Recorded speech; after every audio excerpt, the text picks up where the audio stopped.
ನಮಸ್ಕಾರ. ವಿಜಯೇಂದ್ರ. ಇವತ್ತು ವಿಶ್ವ ಕಾರ್ಮಿಕರ ದಿನಾಚರಣೆಯ ದಿನ. ನಾವೆಲ್ಲರೂ ಒಂದು ರೀತಿಯ ಕಾರ್ಮಿಕರೇ. ಒಬ್ಬರಿಂದ ಇನ್ನೊಬ್ಬರಿಂದಲೂ ಶೋಷಿತರಾದವರೇ. ನಮ್ಮ ಹಕ್ಕುಗಳ ರಕ್ಷಣೆಗಾಗಿ ಸಂಘಟನೆಗಳಲ್ಲಿ ಗುರುತಿಸಿಕೊಂಡವರೇ. ಅದು AITC ಇರ್ಬೋದು, CPM ಇರ್ಬೋದು, CPI ಇರ್ಬೋದು. ಯಾವುದೇ ಸಂಘಟನೆಯ ಜೊತೆಗೂಡಿ ನಮ್ಮ ಸಮಸ್ಯೆಯ ಪರಿಹಾರಕ್ಕೆ ನಾವೆಲ್ಲರೂ ಹೋರಾಡಿದವರೆ. ಹೋರಾಟ ಶಾಂತಿಯುತವಾಗಿ ತಮ್ಮ ಬೇಡಿಕೆಯನ್ನು ಈಡೇರಿಸಿಕೊಳ್ಳಿಕ್ಕಾಗಿ ನಡೆದಂಥ ಅನೇಕ ಹೋರಾಟಗಳನ್ನು ನಾನು ಬಾಲ್ಯದಿಂದಲೂ ಕಂಡಿದ್ದೇನೆ. ತುಮಕೂರಿನಲ್ಲಿ ಟೌನ್ ಹಾಲ್ ಸರ್ಕಲ್ನಲ್ಲಿ ಈ ಕತ್ತಿ ಕುಡುಗೋಲು ಆ ರೀತಿಯ ಬಾವುಟ, ಕೆಂಪು ಬಾವುಟವನ್ನು ಹಿಡಿದು ಇಬ್ಬರಿರಲಿ 3 ಜನ ಇರಲಿ ಅವತ್ತಿನ ಪ್ರತಿಭಟನೆಯನ್ನು ನಡೆಸಿದಂತಹ ಅನೇಕ ಮಹನೀಯರು ತಮ್ಮ ಸಮಸ್ಯೆಯ ಅಳಿವಿಗಾಗಿ ಹೋರಾಟ ಮಾಡಿದಂತಹ ಮಹನೀಯರನ್ನು ನಾನು ತುಮಕೂರಿನಲ್ಲಿ ಅನೇಕರನ್ನು ಕಂಡಿದ್ದೇನೆ. ರೇವಣ್ಣವ್ರು ಇರ್ಬೋದು, ಶಿವಣ್ಣವರು ಹಂಸಂದ್ರ ಸಿಮೆಂಟ್ ಫ್ಯಾಕ್ಟ್ರಿಯ ಅನೇಕ ಸಮಸ್ಯೆಗಳನ್ನು ಬಗೆಹರಿಸಲಿಕ್ಕೆ ಪ್ರಯತ್ನಪಟ್ಟಂಥ ಕಾರ್ಮಿಕ ಮುಖಂಡರು. ಉಮೇಶ್ ಅವರು ಚಿರಂಜೀವಿ ಪ್ರೆಸ್ ಇಟ್ಕೊಂಡಿದ್ದರು. ನಾಯಕ್ MG ರಸ್ತೆಯಲ್ಲಿ ನಾಯಕ್ ಅವರದೊಂದು ಟೈಲರ್ ಶಾಪ್ ಇತ್ತು. ಈ ನಾಯಕ್ ಅವರ ಟೈಲರ್ ಶಾಪೇ ಈ ಕಾರ್ಮಿಕ ಮುಖಂಡರ ಅಡ್ಡೆ. ಅದೇ ಅವತ್ತಿಗೆ ಅವರ ಆಫೀಸು. VC ಚಿಕ್ಕವೀರಯ್ಯನವರು ಇರ್ಬೋದು, ಯತಿರಾಜು ಅವರು, TK ಗೋವಿಂದರಾಜು ಅವರು, ಜವಾಹರ್ ಇವರೆಲ್ಲರೂ ಅಲ್ಲಿ ಸೇರಿ ಅನೇಕ ಕಾರ್ಮಿಕರಿಗೆ ಆಗ್ತಕ್ಕಂಥ ಶೋಷಣೆಯ ವಿರುದ್ಧ ಏನು ಮಾಡಬೇಕು ಅನ್ನೋದ್ರ ಬಗ್ಗೆ ಚರ್ಚೆ ಮಾಡಿ ಪ್ರತಿಭಟನೆಗಳನ್ನು ಮಾಡ್ತಂಥ ಮಹನೀಯರು ಇವರೆಲ್ಲ. ನಾವು ಇತ್ತೀಚೆಗೆ ಕೂಡ ಗಮನಿಸುವುದು, ಸುಬ್ರಹ್ಮಣ್ಯಂ ಅವರು ಕೂಡ ಹೋರಾಟದ ರೂವಾರಿಯಾಗಿ ಕೆಲಸ ಮಾಡ್ತಾ ಇದ್ದಾರೆ.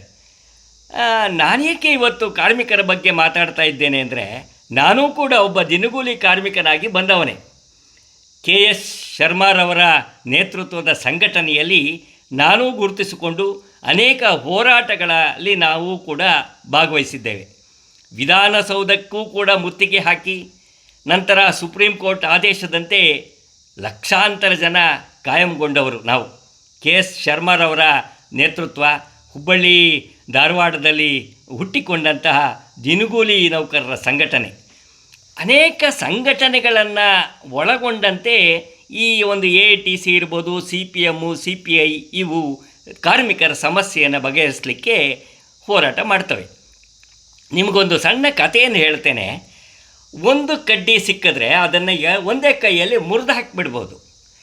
ಅನೇಕ ಕಡ್ಡಿಗಳನ್ನು ಸೇರಿಸಿ ಒಂದು ಗಂಟು ಕಟ್ಟಿ ಅನೇಕ ಕಡ್ಡಿಗಳ ಗುಂಪನ್ನು ಮುರಿ ಅಂತಂದರೆ ಸಾಧ್ಯ ಆಗೋದಿಲ್ಲ. ಈ ತತ್ವದ ಮೇಲೆ ಹುಟ್ಟಿಕೊಂಡಂತಹ ಸಂಘಟನೆಗಳು ಉಳಿಲಿಕ್ಕೆ ಸಾಧ್ಯ. ಒಬ್ಬನೇ ಹೋರಾಡಿದರೆ ಆ ನರಿ ಕೂಗು ಗಿರಿ ಮುಟ್ಟುತ್ತಾ ಅಂತ ಗಾದೆ. ಒಬ್ಬ ಜೋರಾಗಿ ಕೂಗಿದ್ರೆ ಕೇಳೋದಿಲ್ಲ.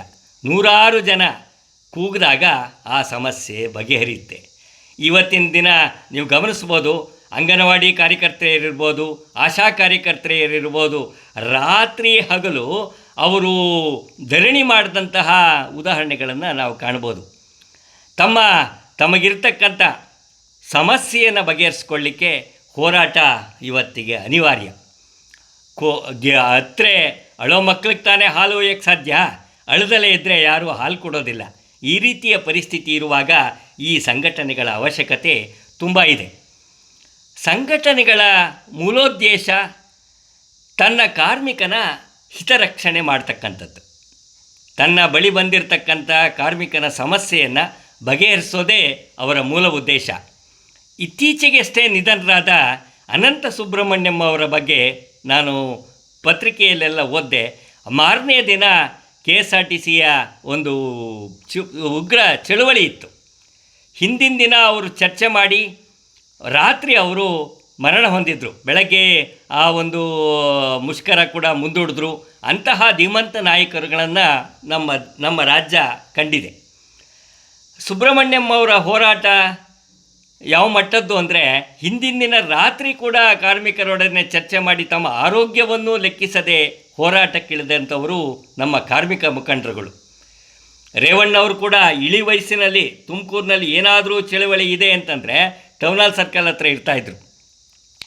ಒಬ್ಬಿಬ್ಬರೇ ಇದ್ದರೂ ಕೂಡ ಚಳುವಳಿಯಲ್ಲಿ ಇಷ್ಟೇ ಜನ ಇದ್ದಾರೆ, ಇವತ್ತೇನು ಪ್ರತಿಭಟನೆ ಮಾಡೋದೋ ಬೇಡವಾ ಅನ್ನುವ ಚಿಂತನೆ ಅವ್ರಿಗಿರ್ತಿರ್ಲಿಲ್ಲ. CPM ಅವ್ರಿಗಾಗಲಿ, CPIಗಾಗಲಿ, AITC ಅವ್ರಿಗಾಗಲಿ ಇಬ್ಬರೇ ಇದ್ದರೂ ಕೂಡ ತಮ್ಮ ಪ್ರತಿಭಟನೆಯನ್ನು ತೋರಿಸಿ ಜಿಲ್ಲಾಧಿಕಾರಿಗಳಿಗೆ ಅವರು ಅವತ್ತಿನ ಮನವಿಯನ್ನು ಕೊಡ್ತಾಯಿದ್ರು. ಇದು ನಾನು ಬಾಲ್ಯದಿಂದಲೂ ಕಂಡಿದ್ದೇನೆ. ಬೀಡಿ ಕಾರ್ಮಿಕರು ಒಬ್ಬಿಬ್ಬರು ಮಾತ್ರ ಇರ್ತಾಯಿದ್ರು. ಆದರೂ ಬೀಡಿ ಕಾರ್ಮಿಕರ ಸಮಸ್ಯೆಗಾಗಿ ಹೋರಾಡಿದಂಥ ಅನೇಕ ಮುಖಂಡರನ್ನು ನಾನು ತುಮಕೂರಿನಲ್ಲಿ ಬಲ್ಲೆ. ಪೊಲೀಸರೇ ಜಾಸ್ತಿ ಇರ್ತಿದ್ರು. ಮುಷ್ಕರ ಮಾಡಲು ಬಂದಿರತಕ್ಕಂಥ ಜನನೇ ಕಡಿಮೆ ಇರ್ತಾಯಿದ್ರು, ಪೊಲೀಸರೇ ಜಾಸ್ತಿ ಇರ್ತಿದ್ದು.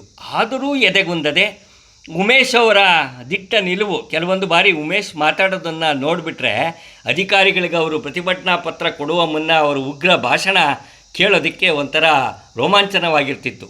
ಕಾರ್ಮಿಕರ ಸಮಸ್ಯೆಯನ್ನು ಎಳೆ ಎಳೆಯಾಗಿ ಬಿಡಿಸಿಟ್ಟು ತಮ್ಮ ಸಮಸ್ಯೆಯನ್ನು ಪರಿಹರಿಸಲಿಕ್ಕೆ ಹೋರಾಟ ಮಾಡಿದಂತಹ ಅನೇಕ ವ್ಯಕ್ತಿಗಳನ್ನು ನಾನಿವತ್ತು ಸ್ಮರಣೆ ಮಾಡ್ಕೊತೇನೆ. ಎಲ್ಲರಿಗೂ ನಾನು ಅನೇಕರ ಹೆಸರು ಬಿಟ್ಟಿರ್ಬೋದು. ಇನ್ನೂ ಇತ್ತೀಚೆಗಷ್ಟೇ ಹೊಂಬೇಗೌಡರು ಕೂಡ ತಮ್ಮ ಸಮಸ್ಯೆಯ ಬಗ್ಗೆ ಪರಿಹಾರಕ್ಕೆ ಹೋರಾಡ್ತಿದ್ದಾರೆ ಅಂತ ಕೇಳ್ಪಟ್ಟಿದ್ದೇನೆ. ನಂತರ ಬೀದಿ ಬದಿ ವ್ಯಾಪಾರಿಗಳ ಸಂಘಟನೆಗಳು ಕೂಡ ತಮ್ಮ ಸಮಸ್ಯೆಗಾಗಿ ಹೋರಾಡ್ತಾ ಇದ್ದಾರೆ.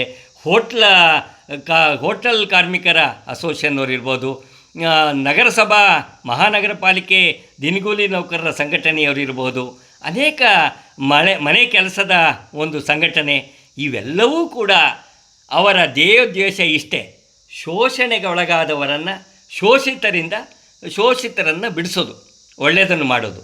ಎಲ್ರಿಗೂ ಒಳ್ಳೆಯದಾಗಲಿ ಅಂತ ಬಯಸ್ತಾ ನನ್ನ ಇವತ್ತಿನ ನೆನಪಿನೊಂದಿಗೆ, ಕಾರ್ಮಿಕರ ನೆನಪಿನೊಂದಿಗೆ ನನ್ನ ಮಾತುಕತೆಯನ್ನು ಮುಗಿಸ್ತೇನೆ. ನಮಸ್ಕಾರ.